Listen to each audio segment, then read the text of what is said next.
الحمد لله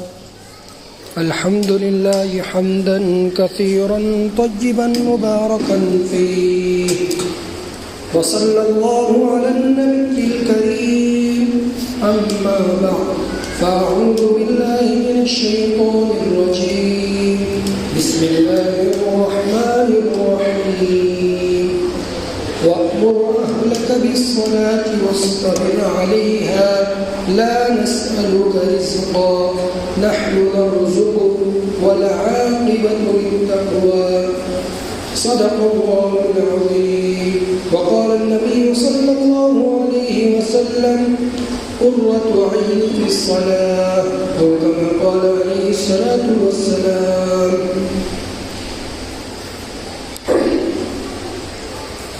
محترم مسلمان کرام اور میرے عزیز بزرگوں، اللہ تبارک و تعالی نے پوری کائنات کو پیدا کیا اور بے شمار مخلوقات اس دنیا میں پیدا کی. ہمیں بھی اللہ تبارک و تعالی نے ہی پیدا کیا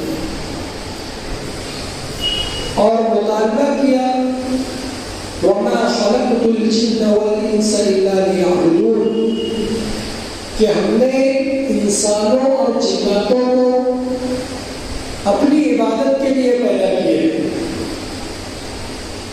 اگر انسان اللہ تبارک و تعالیٰ کی عبادت میں لگ جائے تو تمام دنیا کی چیزیں، کائنات کی تمام چیزیں انسان کی خدمت میں لگ جائیں گی.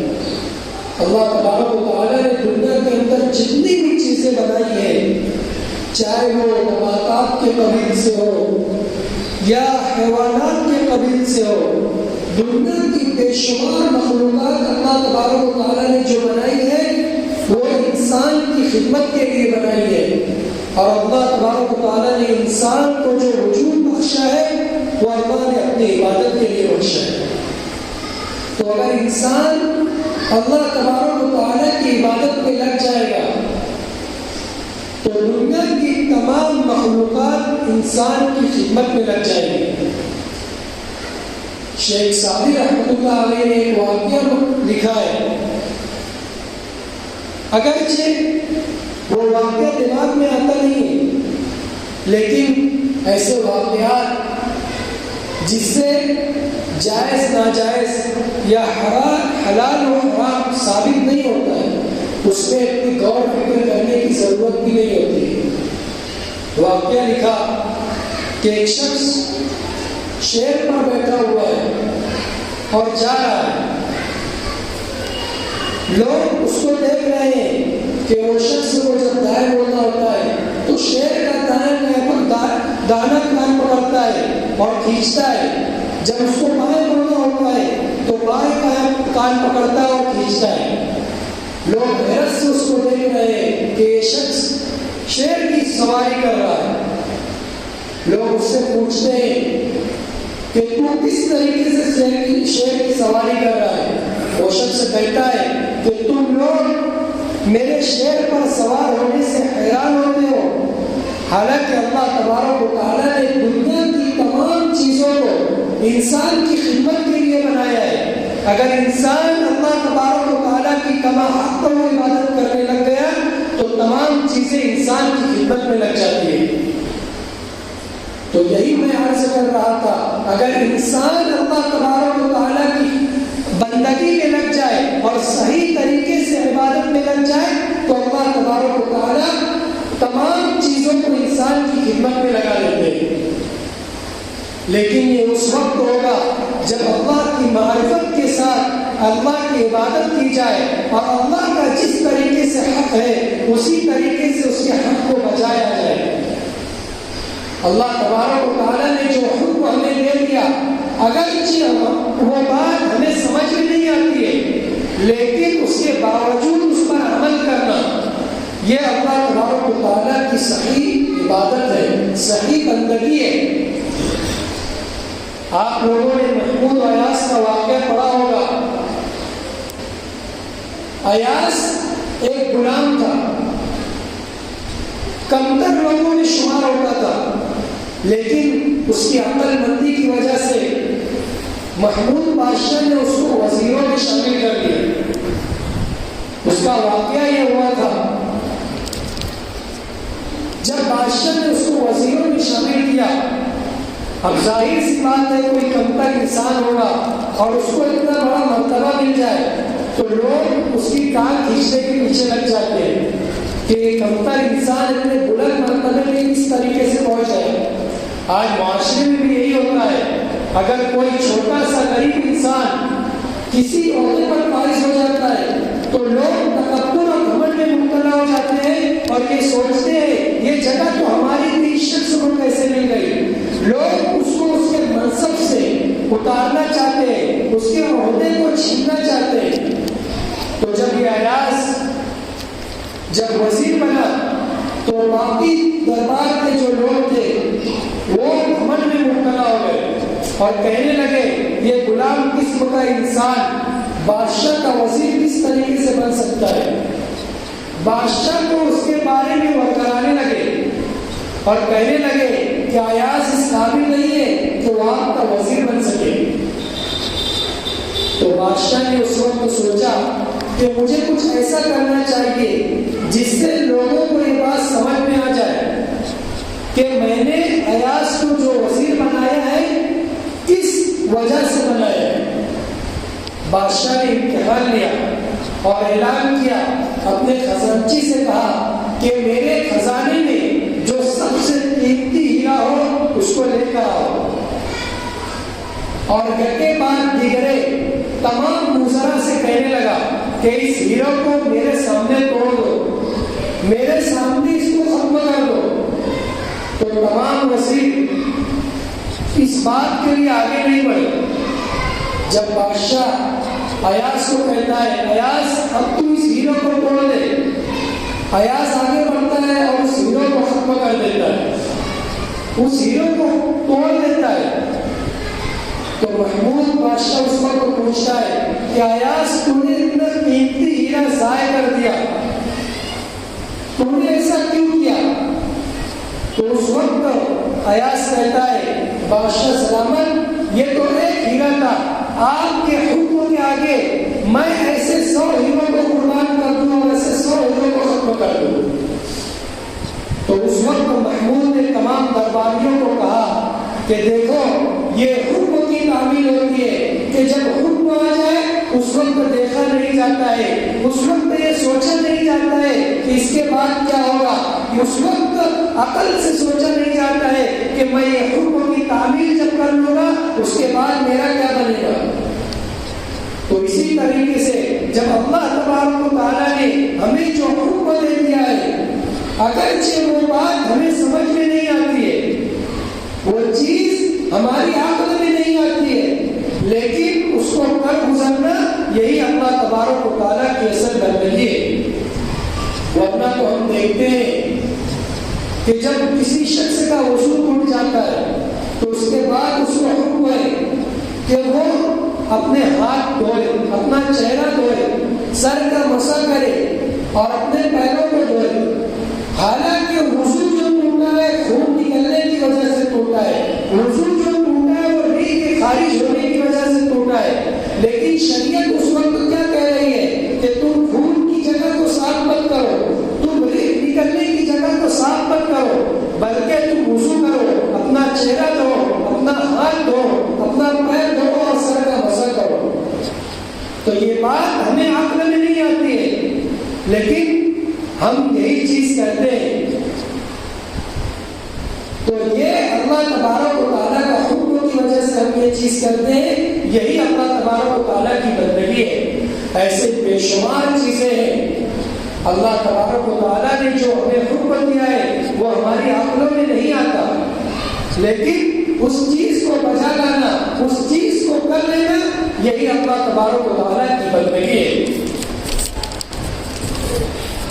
تو میں عرض کر رہا تھا کہ اللہ تبارک و تعالیٰ نے جو ہمیں پیدا کیا ہے وہ اللہ تبارک و تعالیٰ نے اپنی بندگی کے لیے پیدا کیا ہے، اور دنیا کی تمام چیزوں کو اللہ تبارک و تعالیٰ نے اس انسان کی خدمت کے لیے پیدا کیا.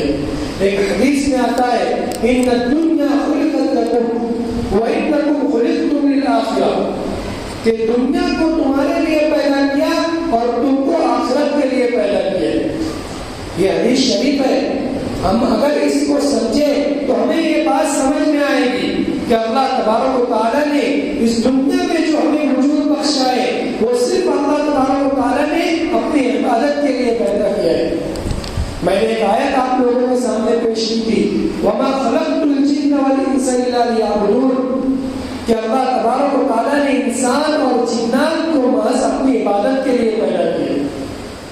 جب ہم اس بات کو پڑھتے ہیں تو ہمیں یہ بات سمجھ میں آتی ہے، ہمیں یہ اشکال ہوتا ہے کہ جب اللہ تبارک و تعالیٰ نے انسان اور جنات کو صرف اپنی عبادت کے لیے پیدا کیا تو انسان دنیا میں زندگی کس طریقے سے گزارے گا؟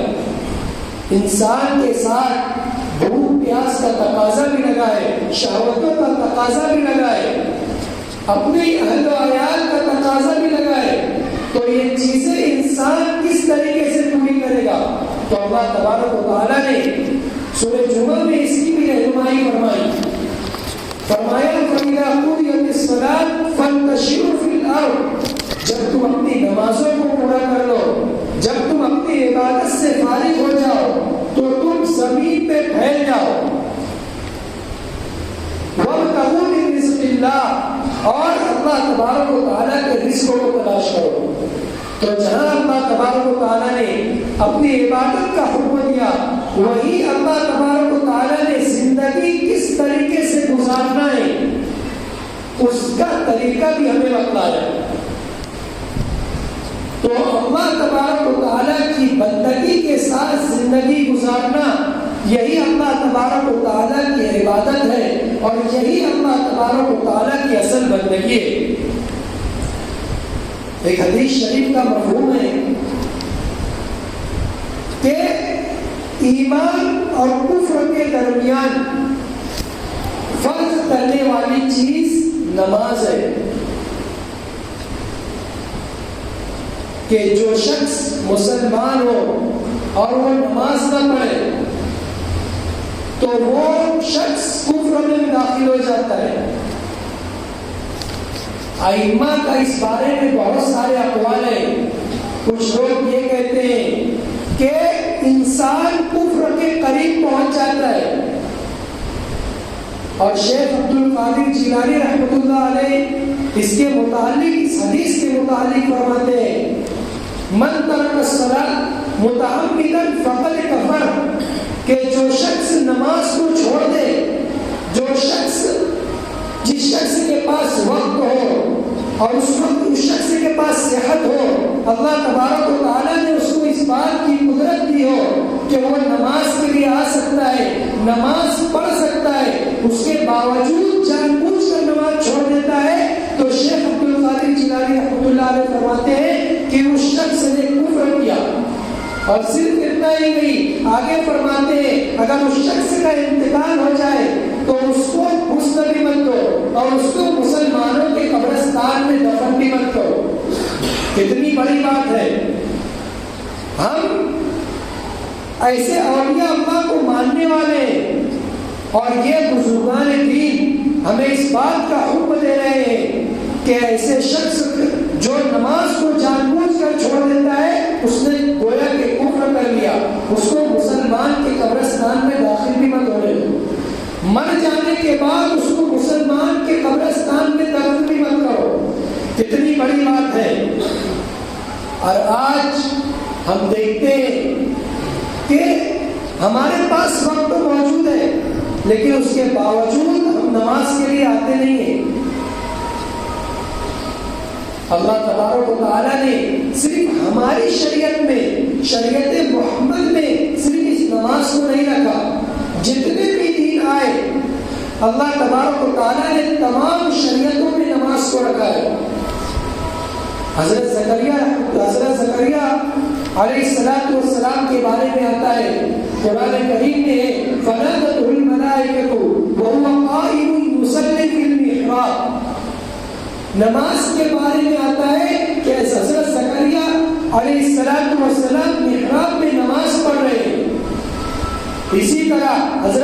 اسماعیل علیہ السلام کے بارے میں آتا ہے وَكَانَ يَأْمُرُ أَهْلَهُ بِالصَّلَاةِ. حضرت لقمان علیہ السلام کے بارے میں آتا ہے یا بنی اقم الصلاۃ. تو تمام شریعتوں میں اللہ تبارک و تعالیٰ نے نماز کو رکھا ہے. یہ بات الگ ہے کہ طور طریق ہر شریعت میں الگ ہو، ان کی نماز کا طریقہ الگ ہو، ہماری نماز کا طریقہ الگ ہو، یہ بات الگ ہے. لیکن اللہ تبارک و تعالیٰ کے نزدیک نماز کی اتنی اہمیت ہے اور نماز کی اتنی وقعت ہے کہ اللہ تبارک و تعالیٰ نے ہر شریعت میں نماز کو رکھا ہے. بندگی کا سب سے عمدہ طریقہ اور اللہ تبارک و تعالیٰ سے قربت کا سب سے اہم طریقہ نماز کے علاوہ کچھ نہیں ہو سکتا. اگر کوئی شخص یہ چاہتا ہے کہ اللہ تبارک و تعالیٰ کا قرب حاصل کر لے، اللہ تبارک و تعالیٰ اس کے ساتھ محبت کرنے لگے، اللہ تبارک و تعالیٰ اس کے اوپر رحمتوں کی بارش برسانے لگے، اس کے اوپر شفقت کرنے لگے، اس کی زندگی کو آسان بنا لے، تو اس شخص کو چاہیے کہ اللہ تبارک و تعالیٰ کے آگے اپنی پیشانی کو ٹیک دے، نماز کو پابندی کے ساتھ پڑھنے لگے.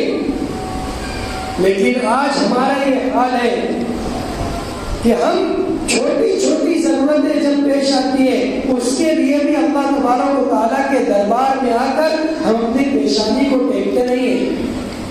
ہم دیکھتے ہیں کہ ہمارے گھر میں اگر کوئی بیمار پڑ جائے یا ہمارے خاندان میں یا ہمارے دوست احباب میں کوئی بیمار پڑ جاتا ہے تو پہلے ہم محلے کے کلینک بھاگتے ہیں، اس کے بعد شہر کے بڑے ہاسپٹل، اس کے بعد دھوبیا اور ناسک اور بامبے کا رخ کرتے ہیں. اگر اس کے بعد بڑے ڈاکٹروں کا یہ جواب آ جاتا ہے کہ آپ مریض کو گھر لے جائیں اور دعا کیجئے کہ اللہ تبارک و تعالیٰ اس کو بچا لے، تو اس کے بعد ہم مسجد کا رخ کرتے ہیں، مسجد میں آتے ہیں، نماز پڑھتے ہیں. نماز کے بعد امام صاحب کو درخواست کرتے ہیں امام صاحب میری والدہ کی طبیعت، میرے والد کی طبیعت یا میرے بھائی کی طبیعت بہت ناساز ہے، دعا کیجیے.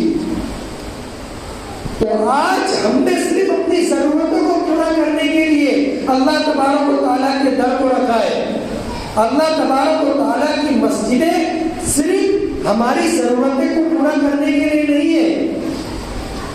ہونا تو یہ چاہیے تھا جب ہمارے گھر میں کوئی بیمار پڑ جائے تو ہم دوا خانے جانے سے پہلے اس کے لیے صدقہ نکالے، 2 رکعت نماز پڑھے اور اس کے بعد اللہ تبارک و تعالیٰ کے سامنے اپنی ضرورتوں کو رکھے. اللہ تبارک و تعالیٰ نے تمام چیزوں کا حل اس نماز میں رکھا ہے. ایک روایت میں آتا ہے کہ ایک صحابی کے متعلق ایک روایت ہے کہ اس صحابی کے کھیت میں پھل نہیں لگ رہے تھے. اس کی وجہ یہ تھی کہ بارش نہیں ہو رہی تھی اور پانی کا خاتمہ ہو چکا تھا. تو اس صحابی کو جب یہ پتا چلا تو خادم نے جب یہ اطلاع دی کہ کھیت میں بارش نہیں ہے، پانی نہیں ہے، جس کی وجہ سے فصل خراب ہو رہی ہے، جب اس صحابی کو یہ پتا چلا تو اس نے اپنے خادم کو لیا اور اس جگہ پر گئے، اس باغیچے میں گئے اور وہاں پر مصلی لگایا اور 2 رکعت نماز پڑھی. اللہ تبارک و تعالیٰ سے التجا کی. دعا کا ختم ہونا تھا کہ اللہ تبارک و تعالیٰ نے بارش برسائی. یہ یقین تھا ہمارے صحابہ کرام کے اندر. اگر یہ یقین ہم اپنے دلوں میں پیدا کر لیں، یہ یقین ہمارا اگر اللہ تبارک و تعالیٰ سے بن جائے تو ہم بھی 2 رکعت پڑھ کر اللہ تبارک و تعالیٰ سے اپنی تمام ضرورتوں کو پورا کرا سکتے ہیں. ایک مسجد کے باہر یہ جملہ لکھا ہوا تھا، آپ لوگ تمام باتوں کو یاد رکھے نہ رکھے لیکن اس بات کو ضرور یاد رکھے اور پیغام جمعہ کے طور پر اس بات کو اپنے دل پر نقش کر لے جائے. ایک مسجد کے باہر یہ جملہ لکھا ہوا تھا کہ اللہ تبارک و تعالیٰ کے پاس دینے کے لیے اپنے خزانے میں سب کچھ ہے. اللہ تبارک و تعالیٰ کا خزانہ بھرپور ہے، ہر چیزیں اللہ تبارک و تعالیٰ تعالیٰ کے پاس موجود ہے، کیا تمہارے پاس اللہ تبارک و تعالیٰ سے مانگنے کے لیے وقت ہے؟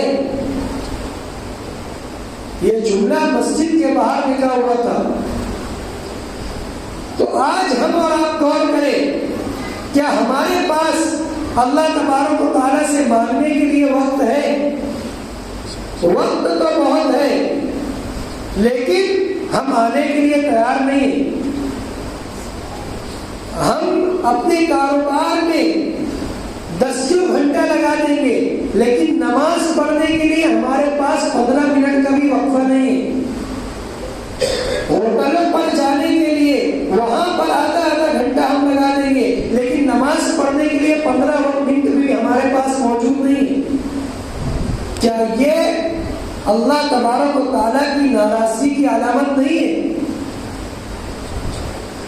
جو شخص کسی سے ناراض ہوتا ہے تو وہ اپنے در میں کسی کو آنے نہیں دیتا کہ میں تجھ سے ناراض ہوں، میں تجھ سے خفا ہوں، تو میرے دروازے میں داخل مت ہونا۔ آج ہم اور آپ غور کریں کہ اللہ تبارک و تعالیٰ ہم سے ناراض نہیں، کہ وہ ہمارے در پر آنے بھی نہیں دیتا، ہمیں اس لائق بھی نہیں سمجھتا کہ ہم اس کے در پر آ جائیں۔ ہمیں ضرورت ہے اس بات کی کہ اب اللہ تبارک و تعالیٰ کے حضور توبہ کرے کہ اللہ اب ہم سے بہت گناہ ہو گئے، اب ہم سے بہت کوتاہیاں ہو گئی، جو مال دولت اور جو عہدہ اور جو کاروبار آپ نے مجھے دیا تھا ہم اسی میں لگ کر رہ گئے اور تیری یاد سے ہم غافل ہو گئے۔ آج ہم تیرے حضور توبہ کرتے ہیں، آج ہم تجھ سے معافی مانگتے ہیں کہ تیرا دیا ہوا رزق ہم کھاتے رہے اور تیرے دیے ہوئے کاروبار میں ہم اتنا مشغول ہو گئے کہ تیرے در پر حاضری بھی ہمیں نصیب نہیں ہو سکی۔ آج ہم اللہ کے حضور توبہ کریں اور اللہ سے معافی مانگے کہ آج اللہ تبارک و تعالیٰ ہمیں معاف کر دے۔ آج ہم دل سے ارادہ کرتے ہیں اور ہم عزم مصمم کرتے ہیں کہ آج سے ہم 5 نمازوں کا خیال رکھیں گے، آج سے ہم 5 نمازیں پڑھیں گے۔ اپنے دل میں انشاءاللہ کہیں اور اس کا عزم مصمم کریں کہ اللہ جو حالات دنیا کے خراب ہوتے جا رہے ہیں اور جو خصوصاً ہندوستان کے حالات خراب ہوتے جا رہے ہیں، قنوت نازلہ پڑھی جا رہی ہے، دعاؤں کی مجلسیں کی جا رہی ہے، لیکن کچھ فائدہ ہمیں نظر نہیں آتا۔ مسلمانوں کے حالات بد سے بدتر ہوتے ہوئے چلے جا رہے ہیں۔ دعا کی مجلسیں، ذکر و اذکار کی مجلسیں ہو رہی ہے، لیکن مہینے میں ایک دفعہ کسی ذکر و اذکار کی مجلس کر دینا یا ہفتے میں کسی ایک جگہ لوگوں کو اکٹھا کر کر توبہ و استغفار کرا لینا یہ کافی نہیں ہے۔ اللہ تبارک و تعالیٰ کے سامنے 24 گھنٹے کا دن ہے، ہمیں صرف اور صرف نمازوں کے لیے 1 یا 1.25 گھنٹہ نکالنا ہوگا اور اللہ کے حضور ہمیں یہ آ کر بتانا ہوگا، اے اللہ ہم تیری بندگی کرتے ہیں، اے اللہ ہم تیری عبادت کرتے ہیں، یہ پیشانی کسی غیر کے سامنے ہم نہیں ٹیکتے ہیں، اے اللہ جب ہم یہ پیشانی آپ کے سامنے ٹیکتے ہیں تو آپ ہی ہمارے حالات کو سدھار دیجئے، آپ ہی ہمارے حالات پر قابو رکھیے۔ ہندوستان کے حالات جو خراب ہو رہے ہیں اس کی سب سے بڑی وجہ یہی ہے کہ آج مسلمان 80% مسلمان مسجدوں سے دور ہیں۔ ہم اپنے معاشرے میں دیکھیں، جمعہ کا دن ہوتا ہے پوری مسجدیں کیوں بھر جاتی ہیں، اور جب عام نمازوں کا وقت ہوتا ہے جمعہ کو چھوڑ کر کوئی دوسرا وقت ہوتا ہے صرف اور صرف 3 سے 4 صف۔ تو آج 80% مسلمان نماز سے دور ہے اور اللہ تبارک و تعالیٰ کی قربت کا سب سے بہترین ذریعہ صرف اور صرف نماز ہے۔ تو جب ہم نماز سے دور ہوئے تو اللہ کی قربت سے دور ہو گئے، جب ہم نماز سے دور ہوئے تو اللہ کی رحمت سے دور ہو گئے، جب ہم نماز سے دور ہوئے تو اللہ کی رضا مندی سے دور ہو گئے، اور جب کوئی شخص اللہ کی رضا مندی سے دور ہو جاتا ہے، اللہ کی رحمت سے دور ہو جاتا ہے، تو اس کے اوپر حالات کا آنا، مصیبتوں کا آنا، پریشانیوں کا آنا یہ لازمی چیز ہے۔ آج ہم ارادہ کر لیں کہ آج کے بعد سے ہم پانچوں وقت کی نماز کا خیال رکھیں گے، اللہ کے سامنے ہم اپنی پیشانی کو پانچوں وقت لا کر جھکائیں گے، اور چھوٹی سے چھوٹی ضرورتیں، چھوٹی سے چھوٹی حاجتیں، ہم تمام حاجتوں کو کسی غیر کے پاس جانے سے پہلے اللہ تبارک و تعالیٰ کے سامنے رکھیں گے۔ تو اس کے بعد ہم یہ دیکھیں گے معاشرہ اور ہمارا پورا خاندان اور ہمارا پورا معاشرہ اللہ کی رحمتوں سے بھرپور ہو جائے گا، اللہ کی رحمتیں برسنے لگے گی، ہمارے اوپر جو حالات آئے ہیں وہ حالات ہم سے ختم ہو جائیں گے، کیونکہ اللہ تبارک و تعالیٰ ہم سے راضی ہو جائیں گے۔